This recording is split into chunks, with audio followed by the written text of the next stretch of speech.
Good morning बच्चों। मैं doctor शिखा तिवारी, पंडित सहदेव प्रसाद त्रिवेदी महाविद्यालय रमईपुर कानपुर से ऑनलाइन पढ़ाई में आपका स्वागत करती हूँ। बच्चों, मैंने पिछली कई क्लासेस में बीए द्वितीय वर्ष द्वितीय प्रश्न पत्र हिंदी कथा साहित्य के अंतर्गत कहानियाँ पढ़ा रही थी। कहानियों में 7 कहानियाँ थी। कफन, गुंडा, यही सच है, चीप की दावत, मारे गए गुलफाम उर्फ तीसरी कसम, राजा निर्बंसिया, 25 चौका, 150। ये 7 कहानियां मैंने आपको बताई थी।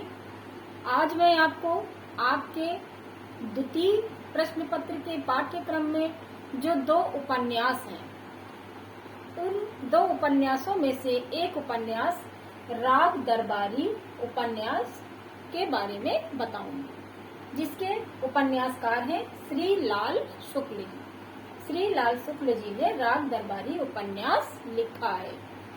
इस उपन्यास में लिखने का जो मुख्य उपदेश है या इस उपन्यास के माध्यम से हमको क्या जानकारी मिलती है, तो सबसे पहले ये जानते हुए हम उपन्यासकार श्री लाल शुक्ल जी के बारे में जानेंगे।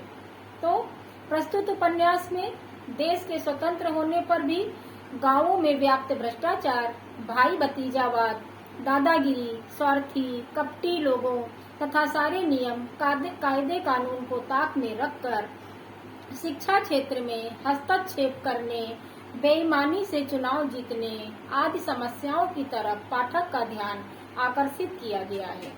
लेखक ने दिखाया है कि किस प्रकार गांवों में कामचोरी, भाई भतीजावाद व भ्रष्टाचार शिक्षा जगत को अपना शिकार बनाते रहे हैं।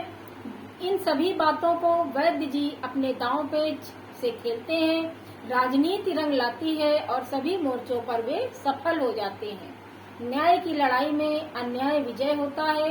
वैद्य जी और उनके सहयोगी बद्री पहलवान, प्रिंसिपल, सनीचर आदि के सम्मुख उनके समस्त विरोधी खन्ना, मालवीय, रूपन, रंगनाथ आदि सभी पराजित हो जाते हैं। शिवपाल गंज की पूरी तस्वीर रंगनाथ की इस सोच में मौजूद है। उसने देखा कि जिसकी प्रशंसा से सभी मशहूर अखबार पहले पृष्ठ से ही मोटे मोटे अक्षरों में चिल्लाना शुरू करते हैं, जिसके सहारे बड़े बड़े निगम, आयोग और प्रशासन उठते हैं, गिरते हैं, घिसटते हैं, वही दावपेच और पैतरेबाजी की अखिल भारतीय प्रतिभा यहाँ कच्चे माल के रूप में इफराज से फैली पड़ी है। सोचते ही सांस्कृतिक एकता में उसकी आस्था और भी मजबूत हो जाती है। वैद्य जी के चरित्र में देश की राजनीति उजागर होती है। वैद्य जी कहीं युद्ध शक्ति के बल पर, तो कहीं दांव पेच के बल पर और कहीं त्याग पत्र कूट कला के बल पर सफल होते हैं। यह उपन्यास उपन्यासकार तथा भारत की अंतर व्यथा का उद्गार है, जिसका उद्गम देशवासियों की दयनीय दशा में निहित है। अतः उपन्यासकार ने देश के शहर और गांव में चलने वाली राजनीति की उखाड़ पछाड़ का सजीव चित्रण प्रस्तुत किया है। तो प्रस्तुत उपन्यास राग दरबारी राजनीतिक दांवपेच से भरा हुआ उपन्यास है, जहां पर अन्याय की जीत और न्याय की हार होती है। इसी के साथ हम आगे बढ़ते हैं श्री लाल शुक्ल जी की ओर। तो श्री लाल शुक्ल जी के बारे में संक्षेप में हम उनकी महत्वपूर्ण जानकारी प्राप्त करेंगे। बच्चों, ध्यान से सुनिएगा। श्री लाल शुक्ल जी का जन्म 31 दिसंबर 1925 को अतरौली गांव, लखनऊ, उत्तर प्रदेश में हुआ था। इलाहाबाद विश्वविद्यालय से स्नातक की परीक्षा उत्तीर्ण करी और साहित्यकार के रूप में हमारे सम्मुख आते हैं। इनकी जो प्रमुख कृतियां हैं, उनमें सूनी घाटी का सूरज, कौमा, आओ बैठ ले कुछ देर, कौमा, अंगद का पांव, कौमा, राग दरबारी, कौमा, अज्ञातवास, कौमा, आदमी का जहर, कौमा, इस उम्र में, कौमा, उमराव नगर में कुछ दिन, कौमा, कुछ जमीन पर कुछ हवा में, कौमा, खबरों की जुगाली, कौमा, विश्रामपुर का संत, कौमा, मकान सीमाएं टूटती हैं, कौमा, संचयिता, कौमा, जहालत के 50 साल, कौमा, यह मेरा घर नहीं है। ये थी आपकी मुख्य कृतियां। और लेखन विधाओं के अंतर्गत जो विधाएं आती हैं वो है व्यंग्य, उपन्यास, निबंध, आलोचना, कहानी के क्षेत्र में आपने लेखन विधाएं लिखी हैं। पुरस्कार के क्षेत्र में साहित्य अकादमी पुरस्कार 2005 में मिला आपको, यश भारती 1999 में मिला, व्यास सम्मान 2008 में, पद्म भूषण 2009 में, ज्ञानपीठ पुरस्कार, लोहिया सम्मान, मैथिली शरण गुप्त सम्मान, शरद जोशी सम्मान आदि सम्मान से भी आपको सम्मानित किया गया। प्रसिद्धि में राग दरबारी और व्यंग्य लेखन में आपको प्रसिद्धि मिली। अन्य जानकारी में 1949 में राज्य सिविल सेवा PCS में आपका चयन हुआ।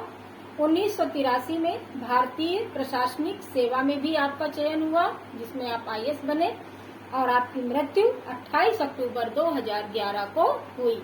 तो ये थी जानकारी श्री लाल शुक्ल जी के बारे में।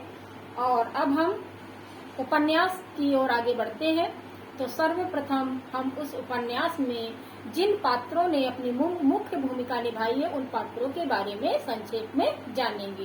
तो इस उपन्यास का मुख्य पात्र है रंगनाथ। रंगनाथ उपन्यास का मुख्य पात्र है, जो इतिहास में MA करने के बाद PhD शोध कर कार्य कर रहा है। रंगनाथ स्वास्थ्य लाभ हेतु अपने मामा वैद्य जी के पास शिवपालगंज आता है। गांव में व्याप्त भ्रष्टाचार को देखते हुए भी वह कुछ नहीं कर पाता और समाज का एक नपुंसक विद्रोही नेता सा प्रतीत होता है। वैद्य जी दूसरे पात्र के रूप में आते हैं। वैद्य जी उपन्यास के नायक पात्र के रूप में आदि से अंत तक तथा कथा के मुख्य केंद्र में बने रहते हैं। वे व्यवहार कुशल, दोहरे चरित्र, स्वार्थी, रिश्वतखोर जैसे गुणों से परिपूर्ण भारतीय राजनीति के प्रतीक हैं। प्रिंसिपल, यह छंगामल विद्यालय के प्रिंसिपल हैं, जो चाटुकार, चुगलखोर तथा अपने आप में चालाक व्यक्ति के रूप में हमारे सम्मुख आते हैं। खन्ना लेक्चरर, ये इंटरमीडिएट कॉलेज में इतिहास के लेक्चरर हैं। वे एक शोषित अध्यापक, ईमानदार व विद्रोही तथा समझौता न करने वाला व्यक्ति है। बद्री पहलवान वैद्य जी का बड़ा बेटा है। बद्री पहलवान वैद्य जी का बड़ा बेटा है।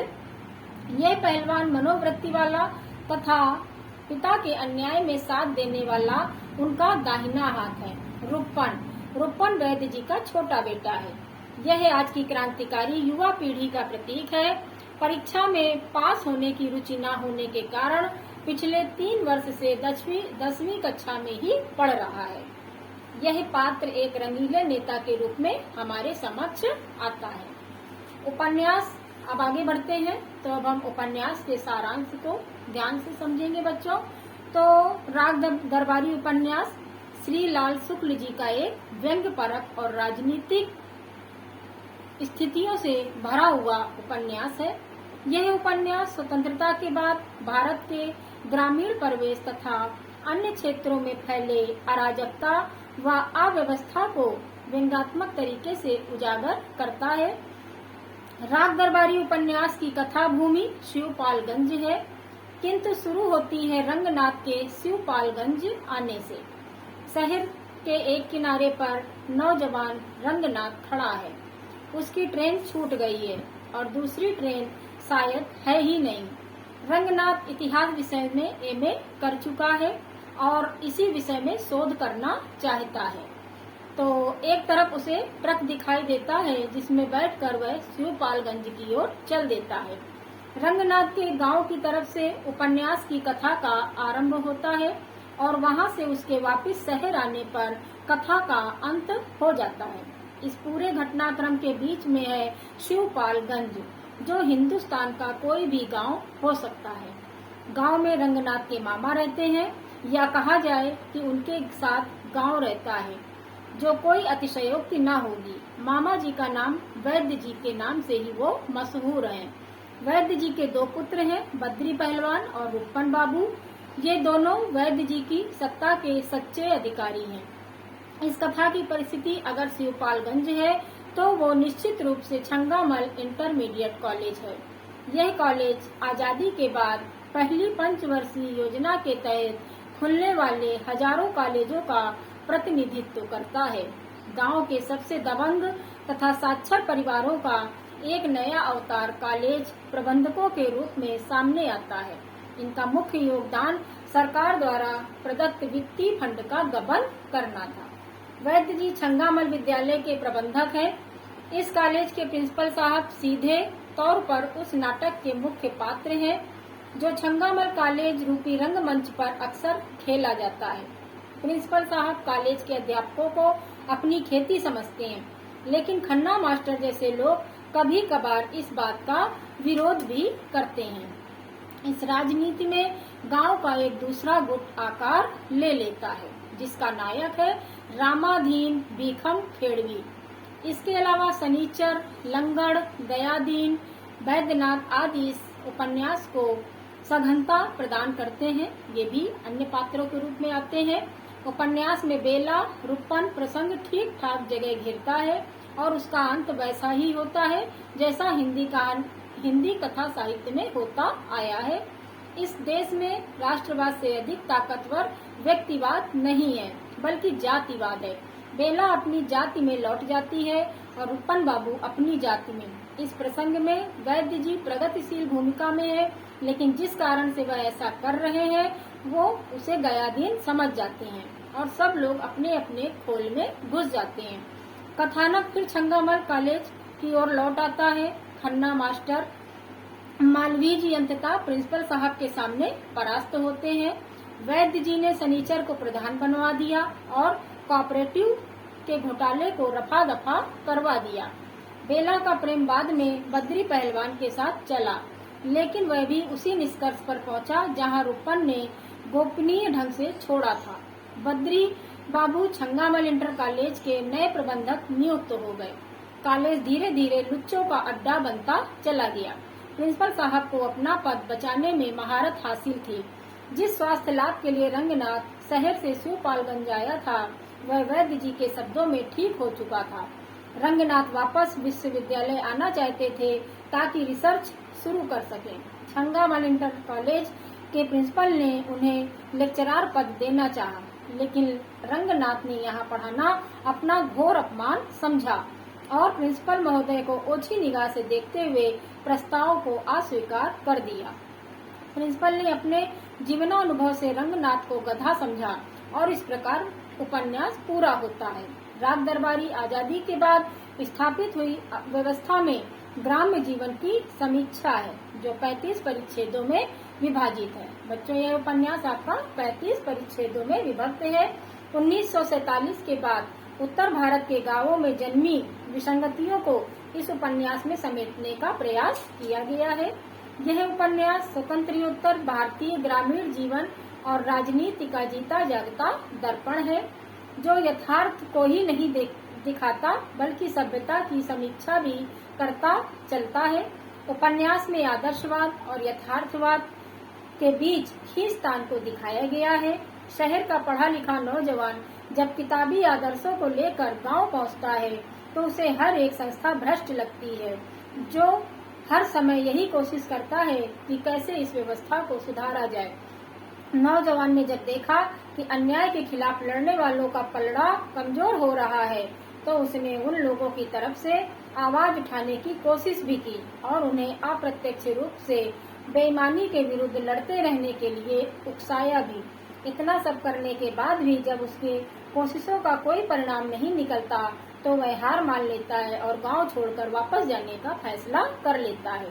कथा के अन्य पात्र उस नौजवान से कहते हैं, जाओगे कहाँ? हर जगह तो बेईमानी और भ्रष्टाचार व्याप्त है। नौजवान का इस बात पर विचार है कि क्या छोटे बड़े रूप में हर जगह शासन ऐसा ही चलता है। तो बच्चों, ये था राजनीतिक छल प्रपंच से भरा हुआ एक व्यंग्य परक उपन्यास, जिसको आज हमने आपके समक्ष रखा। आशा करती हूँ कि आपको ये उपन्यास अवश्य समझ में आया होगा। और आज के लिए बच्चों इतना ही। नेक्स्ट वीडियो में नेक्स्ट उपन्यास के साथ हम फिर आपसे मिलेंगे। तब तक के लिए धन्यवाद।